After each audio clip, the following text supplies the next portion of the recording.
The Deputy Prime Minister is unveiling major planning reforms to meet Labour's target, but opposition parties have blasted her changes.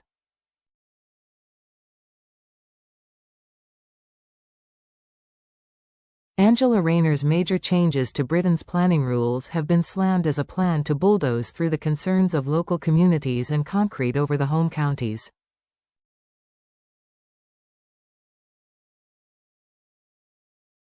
The Deputy PM and Housing Secretary will today unveil big reforms to the country's national planning policy framework, which will demand that councils begin building on greenbelt land for the first time, including in much of the southeast.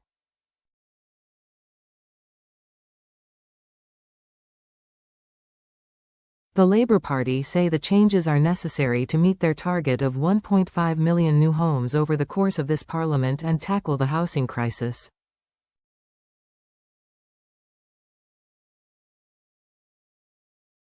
However, the plans have been labelled a Whitehall diktat by the Liberal Democrats, with local council groups blasting the government knows best approach.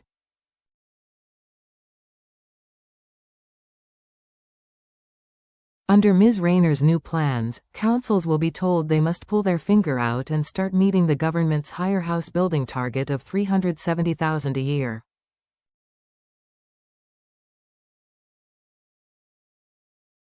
In one of the most controversial changes to Britain's planning rules for a generation, areas of the Greenbelt will be reclassified as grey belt land, meaning those areas that are technically within the Greenbelt but lack beauty will be opened up for development.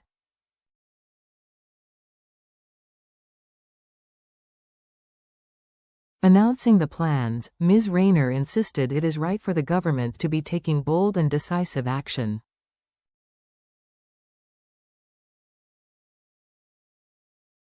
She said, "We cannot shirk responsibility and leave over 1 million families on housing waiting lists and a generation locked out of home ownership."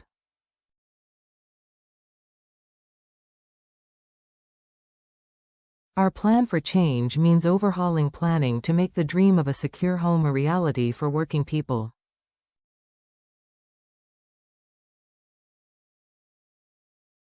Today's landmark overhaul will sweep away last year's damaging changes and shake up a broken planning system which caves into the blockers and obstructs the builders.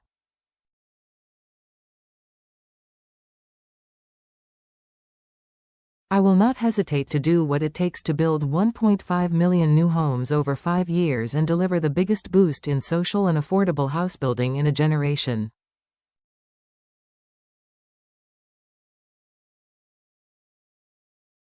We must all do our bit and we must all do more. We expect every local area to adopt a plan to meet their housing need.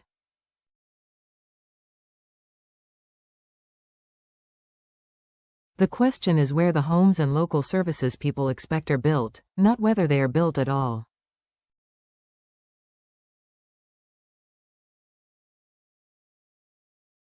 However, the plan has already been torn apart by both the Conservatives and the Liberal Democrats.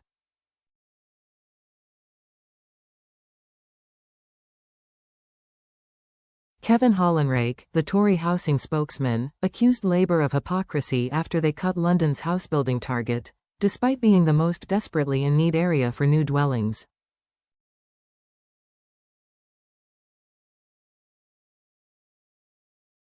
He also pointed out that before the general election, Labour opposed repealing defective EU eco-laws holding up tens of thousands of homes across the country.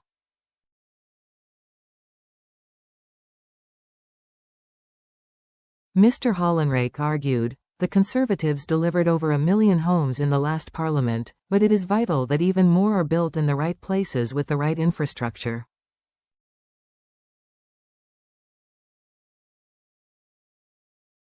Labour will bulldoze through the concerns of local communities. If Labour really want homes to be built where they are needed, they must think again.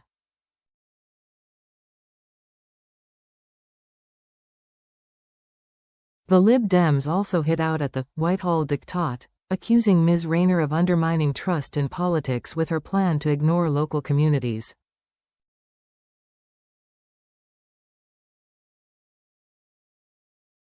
Housing spokesman Gideon Amos said, The new homes we need must be genuinely affordable and community-led, not dictated from Whitehall diktat, with local amenities like GPs, schools and public transport built alongside new homes.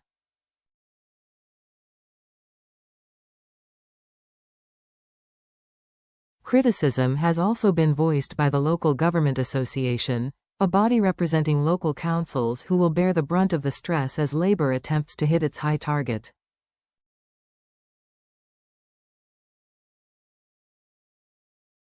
A spokesman warned, for councils to share the government's ambition to tackle local housing challenges, there must be a collaborative approach.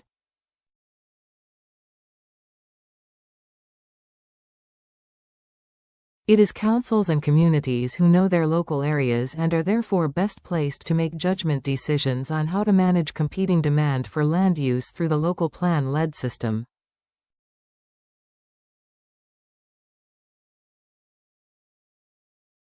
Getting housebuilding targets in the right place is a difficult task, so any national algorithms and formulas should be supplemented with local knowledge and involvement by councils and communities who know their areas best.